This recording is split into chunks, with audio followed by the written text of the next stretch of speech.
Yo, so I need to see a show of hands of how many of you watched previews and predictions last Friday. Show me those hands! Because if you watched, then you know that I am your predicting god. But in the off chance that you didn't see it, let me catch you up on what I like to call the weekend and rewind, starting with Good Weekend, me. Because I'm leading the charge after a masterclass in prediction making this week. I said Manchester United would beat the previously undefeated Watford away from home 2-1, and thanks to a world-class save by David De Gea in the last minute, that is exactly what they did, so thank you, highest rated goalkeeper in FIFA 19. Also, can we talk about this newfound team spirit that United has these days? I mean, they actually look like they're enjoying themselves. And then I said that Real Madrid was finally going to be tested for the first time in La Liga this season at Athletic Bilbao's fortress of a stadium known as the San Mames, or as I like to call it, the San No Mames way. And because of that, they would end up drawing 1-1, and guess what happened? Yes, it ended 1-1, so high fives, fist bumps, and way to go shoulder taps to myself for days.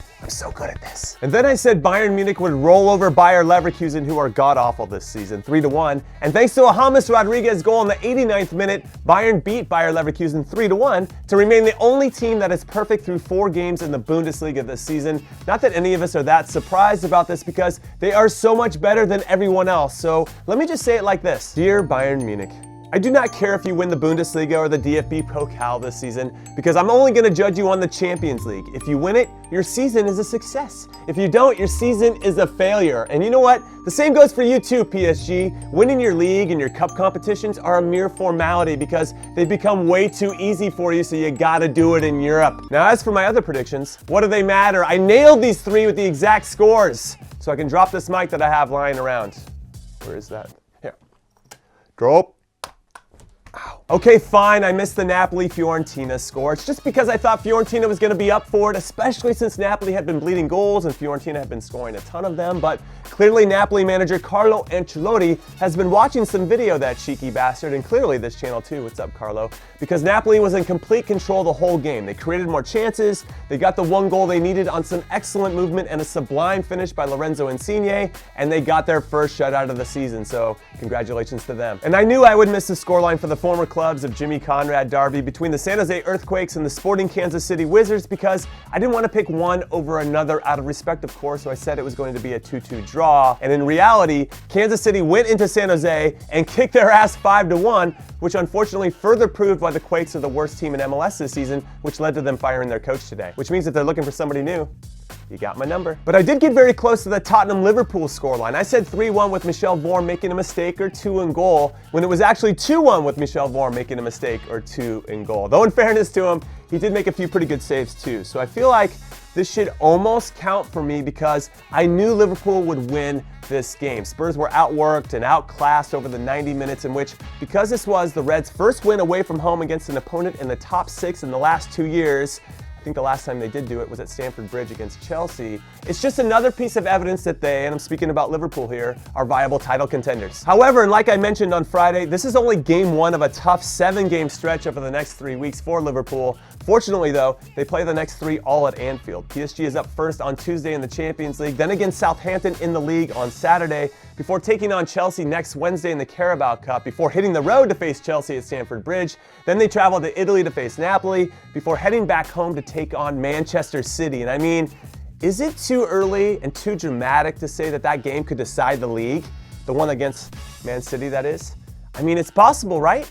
I think it is, because if they drop points there, that could be the difference at the end. Good weekend, bad weekend, Juventus. The good? Cristiano Ronaldo finally scored for his new club. 2 to be exact though. He should have had at least 4. He had quite a few good looks, but we'll forgive him for that because he is a beast and because the 2 goals were enough for Juventus to beat the pesky Sassuolo 2-1 to remain on top of the table in Serie A. The bad? The Brazilian winger Douglas Costa got tangled up with Sassuolo's Federico Di Francesco late in this game, which led to Costa throwing a vicious elbow at Di Francesco's face, which could have been a red card all on its own, but it wasn't even called. And then that led to him doing a very aggressive headbutt, which surprisingly only got Costa a yellow card, but it could have been a red as well. So he took it upon himself to take it one step further and spit in Di Francesco's face, and not only got tossed out of the game, but also faces a lengthy suspension. So either Costa completely lost his mind, which I've seen happen before, and maybe even to me, or he owed money to some mobsters and they bet big on him getting a red card in this game because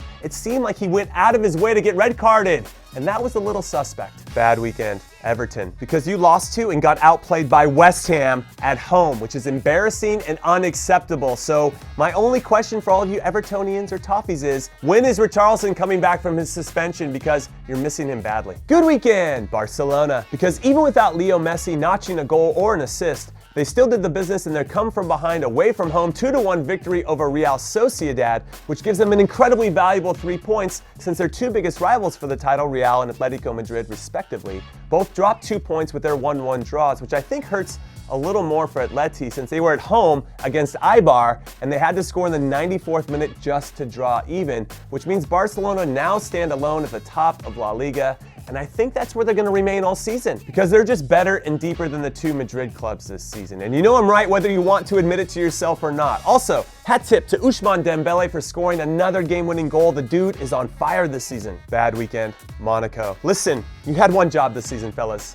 No, sorry, make that 2 jobs. The first one, stop selling all of your best players to other clubs, especially to one of your rivals, PSG. Make those owners of that club in particular go spend that money somewhere else and on someone else, which leads me to your second job. We need you to keep winning games to make league worth watching, okay? So we don't have to count on Marseille's Dimitri Payet having to score world-class goals like it's nothing like he did this past weekend.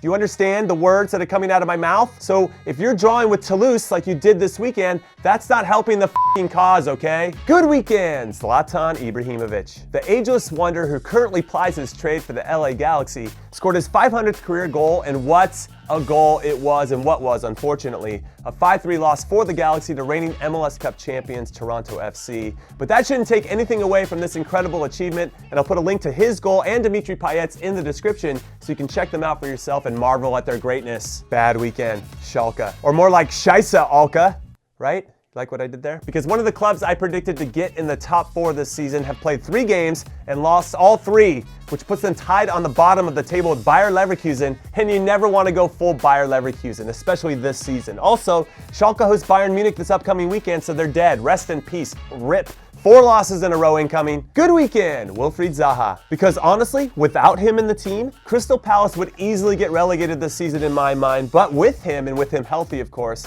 I think Palace are staying up, which means we could argue that he could be the most valuable player in the Premier League this season because I'm not sure any other team relies more on one player than Palace does on Zaha. Also, in case you're wondering where this Zaha love is coming from, he scored a great individual goal this weekend against Huddersfield, which stood up as the game winner. Bad weekend. A few big clubs in Italy that you might have heard of, like Roma, who had a 2-goal lead at halftime against the Flying Donkeys of Chievo Verona at home, only to give up 2 goals in the second half to draw 2-2. Unacceptable. Then Inter Milan hosted recently promoted Parma at the San Siro, and they lost 1-0 on a wonder goal by Federico Di Marco, who is on loan to Parma from, guess who? That's right, Inter Milan. So that's got to hurt triply, right? You lose at home, then you lose to a newly promoted team that hadn't won in Serie A yet this season, and then you give up the game winner to a player who you didn't think was good enough to be a part of your regular squad, so you send him out on loan, and mamma mia. And then AC Milan, I mean, sure, they had to play away from home against Cagliari.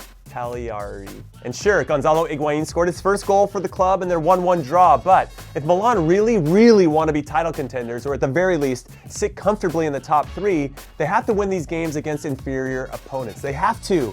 But instead, like Inter and Roma, they've won only 1 game in Serie A this season and sit in the middle of the table, and it's just not good enough. And I don't know what a comparable phrase is to "non mi sue" in Italian, but that's what I would say here. Non mi sue in Italian. Good weekend, the Seattle Sounders. Because not only did this MLS club win their league record 9th straight game to move above their hated rivals, the Portland Timbers, in the table and into a playoff spot, their 2-1 win this weekend was in Vancouver over their other hated rivals, the Vancouver Whitecaps, which also secured the Cascadia Cup trophy as the best team in the Pacific Northwest, which, for those of you not in the know, is a separate competition between them Portland, and Vancouver as they tally all of their points from their head-to-head competitions in the league, and whoever has the most points between all three of these clubs wins the Cascadia Cup trophy. And Seattle won it this season and for the first time since 2015, so they are cruising right now. Bad weekend, Newcastle. Because my favorite English club lost at home to Arsenal on goals by a player who I continuously criticize, Granit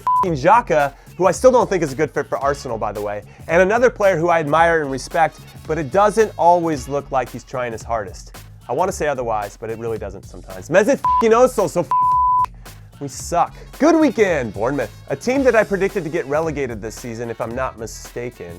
I could be. Is currently sitting higher than Manchester United, Arsenal, and Tottenham after 5 games, and they just put 4 past Leicester on the weekend, which makes me wonder if Bournemouth manager Eddie Howe is interested in the Newcastle job, because I don't think Rafa Benitez is up for it anymore. I think he's just tired and frustrated and he needs to move on. Bad weekend, Orlando City. With all due respect to the San Jose Earthquakes, who are statistically the worst team in MLS after 28 games, I actually think that Orlando City are the worst. They haven't won a game in 2 months, and they just got beat 4-0 by the Chicago Dumpster Fire, who are also terrible this season. So, in summation, Orlando are a train wreck. Also, I 100% know that the players care, and the coaches care, and the front office, and the fans, and everyone cares, because I've been on a few bad teams before, and you care. It's just that you lose your way on how to solve the problems, and each loss and mistake makes all the issues get heavier and heavier. And then extreme frustration and embarrassment clouds your senses and thought process on what could be some incredible teaching moments on how to get better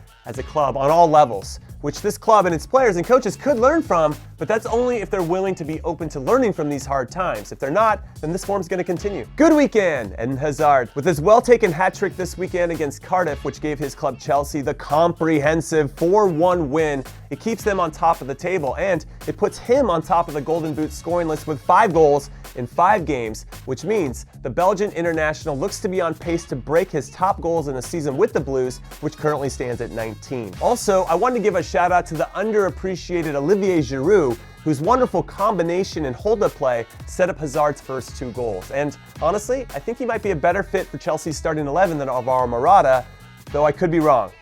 But let's be honest, I'm not. I'm a prediction genius. I never get anything wrong. And now we have my favorite matchup, Bayern Munich versus Arsenal. So my prediction is Arsenal is going to do it! They're going to get past Super Bayern with a little luck, and Carlo Ancelotti's team will have to win it all next season instead. Bad weekend, Otto Den Haag. Because they came into their home match against the reigning Eredivisie champions PSV Eindhoven on the back of 2 straight wins and a lot of confidence, and they got smoked 7-0 by PSV. 7-0. And that is what I like to call a beatdown. Also in the US versus Mexico, who has the best young player from these 2 countries' standings?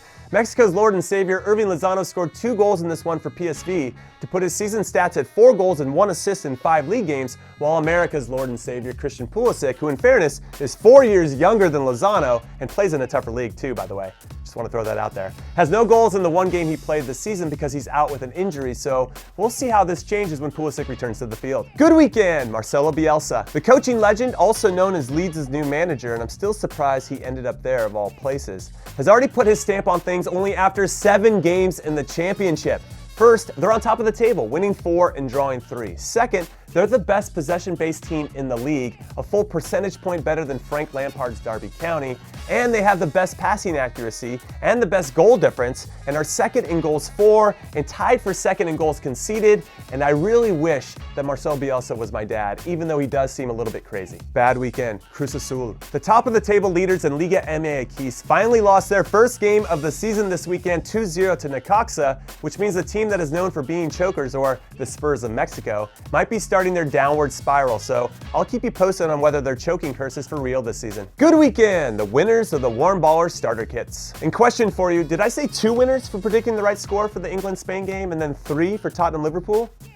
Or did I say 2? I think I said 2 for Spurs-Liverpool. Anyway, those winners are, now there's only going to be 4 of them, Eddie Malone, who correctly predicted that Spain would beat England 2-1, and Anthony Tejeda, who did the same. And as for the other game, the randomizer, and I love my randomizer, picked Hamo Gamer, so congrats to you, and Timster. So way to go to you both, and way to go to Eric Lamella, who scored late against Liverpool to give you both the exact scoreline, you lucky bastards. Also next week, I'll try to have some copies of FIFA 19 to give away, so be ready for that, suckers. And that is it. That is all I got. So thank you for watching. As always, your support means a lot to me. And make sure you watch my Champions League preview before the games start tomorrow. That's an order. Later.